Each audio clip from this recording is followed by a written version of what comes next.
সফলভাবে ছিয়ানফান পোলার orbit 1 satellite উৎক্ষেপণ করেছে চীন। বেইজিং সময় মঙ্গলবার বিকাল 2:42 স্যাটেলাইটটি উৎক্ষেপণ করা হয়।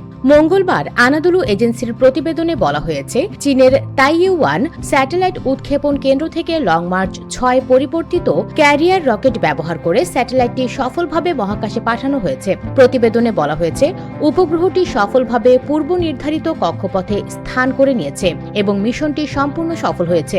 এই মিশনটি লং মার্চ সিরিজের উৎক্ষেপণ যানবাহনের 530তম উড্ডয়ন। এর আগে জুলাইও স্যাটেলাইট উৎক্ষেপণ করেছে চীন।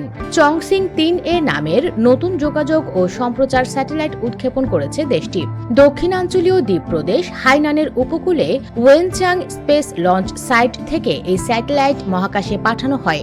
স্যাটেলাইটটি লং মার্চ 7 ক্যারিয়ার রকেটের একটি পরিবর্তিত সংস্করণের মাধ্যমে উৎক্ষেপণ করা হয় এবং সফলভাবে কক্ষপথে প্রবেশ করে।